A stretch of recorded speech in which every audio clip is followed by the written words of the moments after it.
Exactly 1 year and 6 months have passed since the release of the JoJoLands manga. During this time, we've had 18 chapters up to today, so we thought it would be a good time to look back and share our thoughts on the events and characters so far. Is the part enjoyable, average, or boring? Without further ado, let's begin.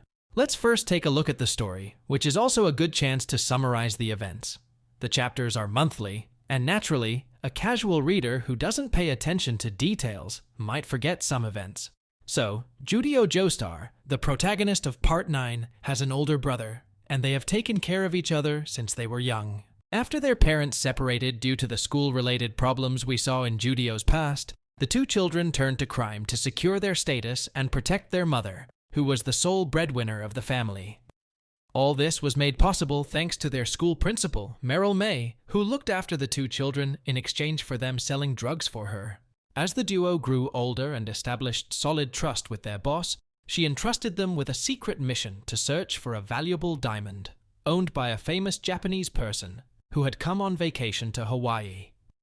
Judeo, Dragona, and one of their friends, Paco, along with a new person who studies with Judeo and recently joined the gang under the orders of their boss, set out on this mission. Upon arriving, they discovered that the Japanese man was Rohan Kishibe, leading to a battle between the gang and Rohan, which ended with Judeo winning. However, in the end, Rohan surrendered and allowed them to take both the diamond and the lava rock, whose ability is to attract valuable items toward its owner. The group tested the lava rock's ability in one of the expensive watch stores, and it worked. But yesterday's enemy and today's ally, Charming Man, attacked them with the intent to steal the lava. After defeating him, he explained his tragic story, including the disappearance of his younger brother after he fell into one of the mountains where Rohan had found the lava rocks. They decided to allow him to join their gang. The location where Charming Man's younger brother fell is owned by the Howler company, and after all these events, the gang returned to their headquarters at the Iko boutique and explained everything in great detail to their boss, who then proposed a brilliant idea: to take the lava rock to the land registry and place it near the Howler property documents, thus transferring all their money to the gang. The gang set out to carry out the mission.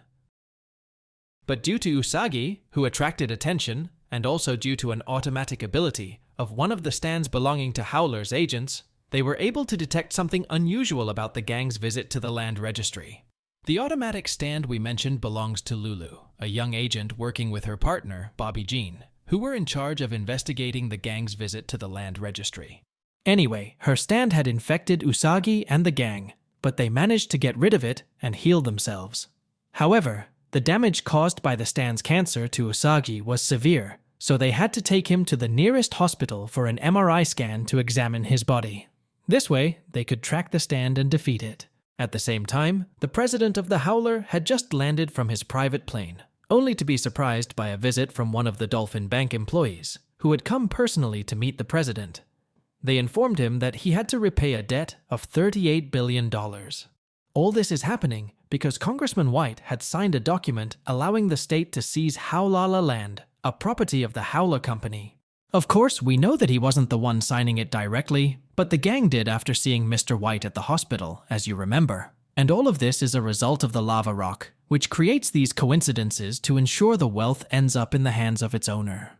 The president of Howler contacted agents Bobby Jean and Lulu and informed them about the lava rock, giving them orders to kill the gang and take the rock. These are the latest events from the last chapter. I hope the explanation is clear and the story is understood by everyone. Now, as an overall evaluation of the story and characters, it can be said that the beginning was exciting and fantastic, with the introduction of the characters happening quickly. We got to know Judeo, a character entirely different from anything we've seen in the JoJo world. All JoJo fans agreed that Johnny was the most dark JoJo compared to the rest, but I'm sure Judeo will surpass him. He's a criminal who cares about nothing but his family, friends, and his journey seeking wealth. We have the second main character, and like the other parts, the Jobro Dragona Joestar. I won't say he's the best, because Gyro will always hold that title and remain on the throne forever, no matter how many parts change. Dragona is a character who reins in the madness of Judeo. He's the one who stopped him from killing the police earlier. He has important moments, and his stand, Smooth Operator, has been very useful in the story so far, with his best moments including opening the safe, forging documents, and facilitating operations.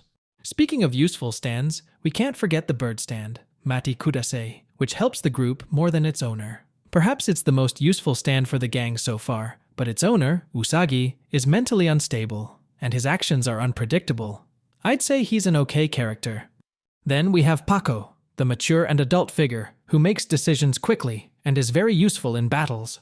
We can say he's a well-crafted gangster character, and his stand suits his appearance and everything else.